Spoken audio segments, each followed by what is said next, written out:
Hi అండి, welcome to Karthika news updates. ఈరోజు మరొక మంచి అప్డేట్తో మీ ముందుకు వచ్చేసానండి.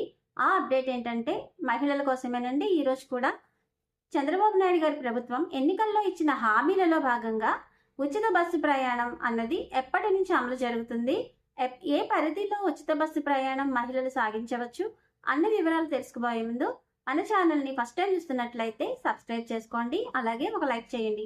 మీరు చేసే లైక్ వల్ల ఈ ఇన్ఫర్మేషన్ ఇంకొంతమందికి రీచ్ అవుతుంది. ఇక మనం డిలే చేయకుండా మ్యాటర్ ఏంటో చూసేద్దామండి.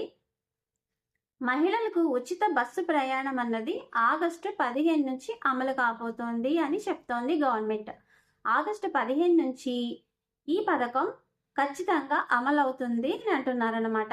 ఇందుకోసం కొత్తగా ఇంకొన్ని బస్సులను కూడా ఏర్పాటు చేశారు, అలాగే ఇంకొంతమంది సిబ్బందిని కూడా ఏర్పాటు చేశారు. ఈ బస్సులు సరిపోక ఇంకా ఎంప్లాయీస్ కూడా ఇంకా ఎక్కువ కావాల్సి ఉండగా అన్నిటినీ సమకూర్చి పెట్టారనమాట. ఇంకా ఏంటంటే పిల్లలు ఉచిత బస్సు ప్రయాణం ఎంత పరిధిలో చేయవచ్చు అంటే జిల్లా పరిధిలో మాత్రమే ఉచిత బస్సు ప్రయాణం చేయడానికి, జిల్లా పరిధిలో మాత్రమే మనం ప్రయాణం సాగించగలం. ఇంకా ఏంటంటే పాత జిల్లాల పరిధి ఇంకా కొత్తగా 26 జిల్లాల పరిధిలో ప్రస్తుతం ఏ కేటగిరీ బస్సులు ఎన్నున్నాయి అన్నవి లెక్క చూస్తున్నారండి. ఆల్రెడీ చూడడం కూడా అయిపోతున్నట్టుంది.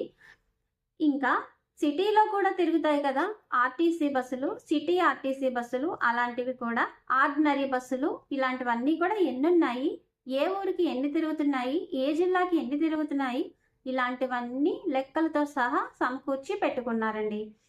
ఈ లెక్కల్లో తేలింది ఏంటంటే ఉమ్మడి జిల్లాల పరిధిలోనే ప్రజలు రాకపోకలు సాగిస్తున్నారు. అంటే ముఖ్యంగా ఆడవాళ్ళు ఉమ్మడి జిల్లాల పరిధిలోనే రాకపోకలు సాగిస్తున్నారు. అంటే 88% మంది ఉమ్మడి జిల్లాల పరిధిలోనే రాకపోకలు సాగిస్తున్నారంట. మిగిలిన 12% బస్సులు మాత్రమే పొరుగు జిల్లాలకు వెళ్తున్నాయి. అందువల్లనే జిల్లా పరిధిలో ఏర్పాటు చేశారనమాట. ఎక్కువ శాతం మంది ఉమ్మడి జిల్లాల్లోనే తిరుగుతున్నారు కాబట్టి, జిల్లా దాటిన తర్వాత కొన్ని బస్సులు తిరుగుతున్నాయి కాబట్టి అలాగా ఏర్పాటు చేశారనమాట. ఇక ఈ లెక్కలన్నీ పరిశీలించిన తర్వాత ఉమ్మడి జిల్లా ప్రాతిపదికగా ఈ పథకం అమలు చేయాలని నిర్ణయించుకున్నారు. ఇక ఆర్టీసీలో ప్రస్తుతం 11,449 బస్సులు ఉన్నాయండి. ఇందులో పల్లె వెలుగు, అల్ట్రా పల్లె వెలుగు, సిటీ బస్సులు మొత్తం కలుపుకొని 6,561 బస్సులు ఉన్నాయంట. ఇంకా 1,897 బస్సులు ఎక్స్ప్రెస్, మెట్రో ఎక్స్ప్రెస్ బస్సులు ఉన్నాయి. అయితే వీటిలో 70% ఉమ్మడి జిల్లాల పరిధిలోనే ఉన్నాయి.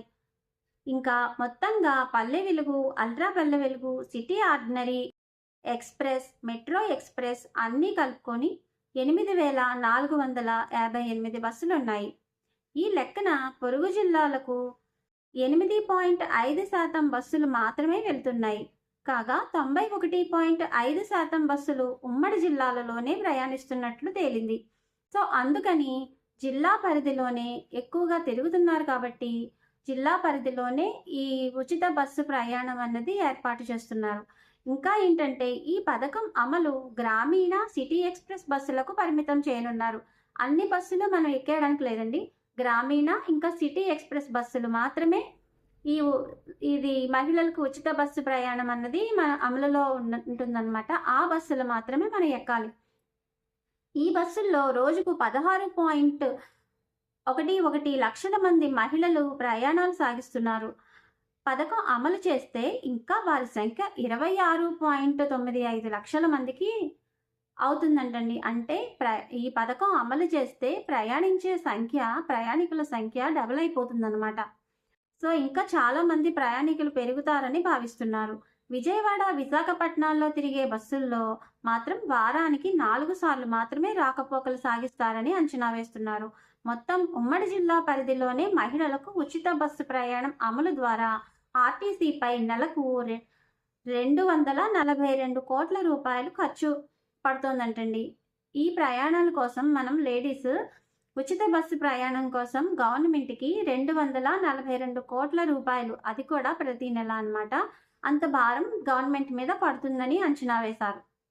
ఇదండి ఇవాల్టి గుడ్ న్యూస్. మనకి ఇలాంటి మరెన్నో లేటెస్ట్